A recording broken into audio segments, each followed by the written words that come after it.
समंदर के बीच एक ऐसा द्वीप जहां कभी रोशनी, संगीत और शाही जिंदगी थी, और आज खामोशी, खंडहर और इतिहास की गूंज है। एक ऐसी जगह जहां पेड़ों की जड़ें दीवारों को जकड़कर मानो कहती हैं, समय सबसे ताकतवर है। ये कहानी है नेताजी सुभाष चंद्र बोस आइलैंड की। अंडमान एंड निकोबार आइलैंड्स की नीली लहरों के बीच जब नाव धीरे धीरे आगे बढ़ती है तो दूर से एक हरा भरा टापू दिखता है।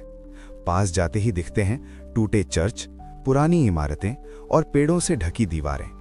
पहली नज़र में ये सुंदर लगता है, पर हर पत्थर एक कहानी छुपाए बैठा है। आज जो खंडहर दिखते हैं, कभी यहाँ अंग्रेज अफसरों के आलीशान बंगले थे। Dance hall, bakery, club, swimming pool, ये द्वीप अंग्रेजों की लग्जरी लाइफ का केंद्र था। इसे पूर्व का पेरिस कहा जाता था। रातें रोशनी से जगमगाती थीं और महफिलें देर तक चलती थीं। कल्पना कीजिए, समंदर की हवा, पियानो की धुन और शाही जिंदगी। लेकिन इतिहास हमेशा एक जैसा नहीं रहता। 1941 का भूकंप और कई इमारतें हिल गईं। फिर आया द्वितीय विश्व युद्ध। जापानी सेना ने इस द्वीप पर कब्जा कर लिया। धीरे धीरे लोग यहाँ से चले गए।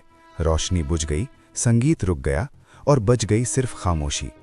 1943 में सुभाष चंद्र बोस अंडमान पहुंचे। उन्होंने इन द्वीपों को आज़ाद भारतीय भूमि घोषित किया।